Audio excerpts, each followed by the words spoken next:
নবী বলছেন, আল্লাহ আমার উম্মত যদি জাহান্নামে থাকে আমি কিন্তু জান্নাতে যাব না। আল্লাহ বলছেন আপনি না গেলে তো জান্নাত উদ্বোধনই হবে না। এবার মামলা কি দাঁড়ালো? আল্লাহ পাক বলে যে আমি তাহকামুল হাকিমিন নিজেকে বলেছি, বিচার না করলেও তো জিনিসটা সুন্দর হয় না। অনবে একটা কাজ করেন, ওয়ালা সাউফা ইউতিকা রাব্বুকা ফাতারদাত, আমি কাউকে বলি নাই, আপনাকে না বলেছি। ওমা আরসালনাকা ইল্লা রাহমাতাল লিল আলামিন, কারো সম্পর্কে নাজিল করি নাই, আপনাকে দিয়েছি। ওয়ালাল আখিরাতু খায়রুল লাকা মিনাল উলা, কাউকে বলি নাই, আপনাকে বলেছি। আর আমি আল্লাহ ভালো করে জানি আপনি হচ্ছেন উম্মতের দরদি নবী। আপনি নিজের জন্য কাঁদেন নাই, সন্তানের জন্য কাঁদেন নাই, পরিবারের জন্য কাঁদেন নাই, নাতির জন্য কাঁদেন নাই, যত কেঁদেছেন জীবনে সবকিছু উম্মতের জন্য।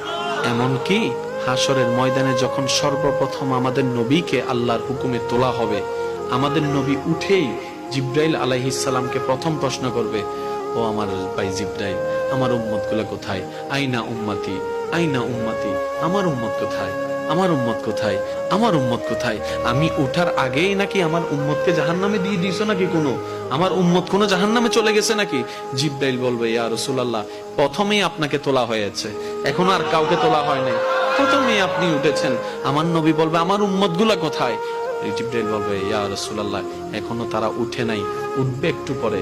নবী দৌড়ায় চলে যাবে আল্লাহর রহমতের দরবারের দিকে।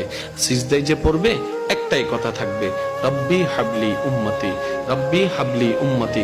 একটু মনোযোগ চাইবো আমি আশিকদের, রব্বি হাবলি উম্মতি, ও আল্লাহ আমার উম্মত গুলাকে আমাকে দিয়ে দাও। তো উম্মতের লিস্টের ভিতরে তো আবু বকর সিদ্দিকের নামও আছে, উম্মতের লিস্টের ভিতরে তো ফারুকে আজমের নামও আছে, উম্মতের লিস্টের ভিতরে তো সাহাবায়ে কেরাম আজমাইনের নাম আছে, উম্মতের লিস্টের ভিতরে তো আহলে বাইতের নাম আছে, উম্মতের লিস্টের ভিতরে তো তাবি তবে তাবি আল্লাহর ওলিদের জান্নাতীদের নাম আছে।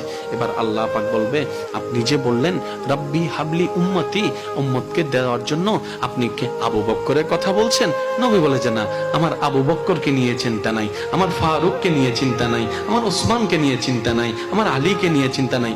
ও আল্লাহ, আমার উম্মতের ভিতরে যারা জাহান্নামের অধিবাসী হবে ওই উম্মতগুলোকে আমাকে দিয়ে দাও। আল্লাহ বিচারক হয়ে বিচারক করবেন, জাহান্নামীকে জাহান্নামে দিয়ে দিবেন। আহকামুল হাকিমের দায়িত্ব শেষ। এবার নবীকে আল্লাহ সিজদায় যাওয়ার অনুমতি দিয়ে সুপারিশ করাবেন। নবীর সুপারিশ কবুল করতে করতে নবীর উম্মতকে, আল্লাহর বান্দাদেরকে জাহান্নামী থেকে জান্নাতি করে দিবেন। জগৎ জিজ্ঞেস করবে, মওলা জাহান্নামী আবার জান্নাতি হয় কেমনে?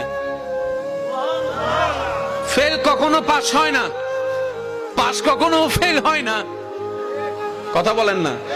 দিন কখনো রাত হয় না, রাত কখনো দিন হয় না, জাহান্নামী কখনো জান্নাতি হয় না। আল্লাহ তুমি যে জাহান্নামী দিলা এটা সঠিক, আহকামুল হাকিমিন বিচারক হয়ে দিছিল। আল্লাহ জান্নাত পাইলো কেমনে? কই তোরা কি পড়স নাই সূরা ফাতিহা 3 নম্বর লাইন, মালিক ইয়াউমিদ্দিন, আমি মালিকও, আমি বিচারকও, আমি মালিকও। বিচারক হয়ে বিচার করেছি, যার যতটুকু প্রাপ্য তাকে সেটা দিয়েছি, বিচার শেষ। এবার মালিক হয়ে রহমানুর রহিম হয়ে দয়া করে জাহান্নামী থেকে জান্নাতি বানিয়ে দিয়েছি।